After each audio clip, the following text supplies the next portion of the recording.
Welcome back to the hustle and welcome back to the grind, and grind it isn't. Because why, in fact, quitting my toxic job or leaving my toxic corporate job was the best thing I could have possibly done. You hear the comments all the time, and I've heard it all the time. A lot of people reaching out and saying, it's not about retiring from something. It's not about what you left, even though clearly there's a lot of motivation to leave jobs that aren't good. You know, when you have toxic bosses, bad work environments, poor pay, stressful work situations, maybe that are taking a toll on your health and your life and well-being, takes you away from your family. Some of these jobs have you burning the midnight oil, having worked long hours, 50, 60, 70 hours a week, and you spend less time at home, and the old work-life balance takes a crap kicking.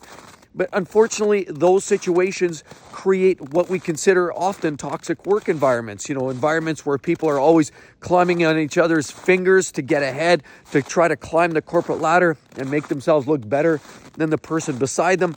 That is a work environment that is all too common these days. It's no longer about community. It's no longer about pulling in one direction. It's no longer about family. In fact, most people that we work with are not anywhere near family, and they're not even your friends. You may think they're your friends, but in most actualities, they're the furthest thing from that. So quite often it becomes very, very clear why people end up leaving their toxic work environments, why they don't want to work there anymore, and why they want to depart, and why, in fact, that was my best move. Now, in fact, we all know that I've shared the storyline before, how I was actually kicked out. I was asked to leave in most uncertain terms. And in generalities, I can say that the company wanted me to walk. Basically take to hit the road and say sayonara. But in reality, was I ready? And are a lot of you ready to actually retire? That's the ultimate question, because a lot of people aren't necessarily in a position where they're actually ready to retire. A lot of people, you get into their late 40s, early 50s, you're thinking, hey, maybe that's my next opportunity to get tenure. Maybe I can move up to a director role or a manager. And maybe that's where my maturity and my experience takes me to a great place. And then wham, all of a sudden they take you out at the knees. Next thing you know, you got your walking papers. Okay. A lot of times it's not by their choice. A lot of times it's by your choice. The environment's so toxic, you don't want any part of it, and it's taking a toll on your health and family life. Whatever the reason is, we all have that moment, whether it's at 45, 50, 55, 60, 70, whatever that moment is, there's going to be that time where it's time to walk. It's going to be that last time you walk through the threshold of that company environment or that office.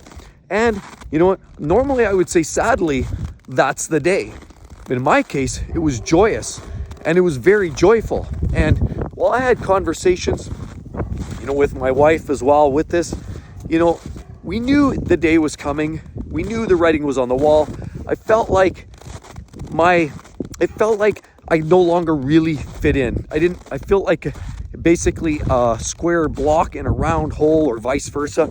And it also felt like, even though I had lots to offer, it felt like the fit wasn't there. It felt like the organization had other plans. They had other people that they wanted to put into those higher roles and those other pedestals. Even though a lot of these other individuals maybe didn't have the experience, the tenure, or certainly didn't even have the commitment, it just seemed like no matter what you did, how hard you worked, how much you wanted to commit to the company, it just seemed to be a major headwind. So there became a point where I realized this was a toxic work environment and it was time to get out. And I know we all have those moments. We'll all have that day in the sun where it's that last time we walk through that threshold, as I already said. So it's often we're thinking about those moments. Do I just quit? Go to another job? I mean, that's always an option. But for me, that felt like another toxic solution, because we're one, corporation, you basically leave the doors of that particular company. Quite often the next company is going to be very much alike. Remember, these are often what I find a lot of very designed people. These companies are all built very much by design, and from the CEO all the way down, they all have the same marching orders. A CEO could be of one big company today, 10 years later, he's leading the charge of an entirely different company. And see, that doesn't matter what the line of business is. The bottom line is it's all in the same level of focus. They're all very much designed in the same way. So you will get to a point where either the environment's too toxic or the company no longer wants you around. And that's just exactly where I came to. So you're going to have to make that decision. Am I going to leave? Am I going to join another new company? In which case, most corporate businesses are all going to be the same. So you're going to leave one pit of fire, you're going to leave one pit of crocodiles, and you're going to jump into a whole new pit of crocodiles somewhere else. That's just the way it works. It's like swimming around in the Florida Everglades. Okay, maybe swim in this pool. Oh, there's a bunch of crocs after me. I'll jump out of there, and then I'll dive bomb into this other lake over here a mile down the road. It's just a new lake. It's a new level of crocodiles, but it's going to be the same problem. And so I realized that toxicity wasn't exactly what I was wanting, wasn't what I was looking for. And a lot of people are going to have to make that decision. What am I leaving behind? And where am I headed? Because it's not really a question anymore about retirement and what am I retiring from. It should be more of the question you need to ask yourself, what am I retiring to?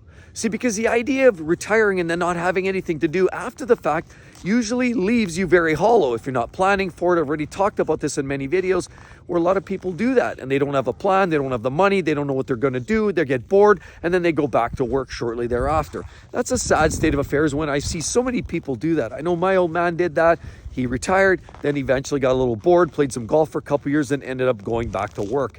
And that's just a sad state if you're not truly prepped. So it's not about retiring from something as much as it is retiring to something else. And that's why I decided to get into this other game. We're talking about the YouTube game and side hustles and whether it's a part-time job. Think about this. Okay, I know a lot of people reached out to me and said, look, I can't retire until 65, 67. I don't get, Social Security. I don't get the healthcare benefits. Yes, I understand for sure. I know a lot of you have replied and said, look, for about $700-800, I can get insurance for healthcare. And maybe creating a little side hustle like I'm doing or working part-time for 15, 20 hours at Home Depot or Walmart is enough to cover the costs to get you through and pay for your healthcare costs. Maybe that's all it takes. And maybe it's not flat out quitting altogether. But you've got to have something in mind. You've got to have something, a gameplay for your next opportunity. Because again, it's not just leaving that toxic job. It's not just leaving those toxic people. Sure, that's all great. And those are extra motivators. But realistically, you should be thinking well in advance, like I was 10 years earlier, about starting to build my second side hustle, my side job, so that by the time it came time, whether it was my decision or the corporation's decision for me to quit, just to bridge me to 55, that I would do it and I'd be prepared for it. And hence, I am very much prepared.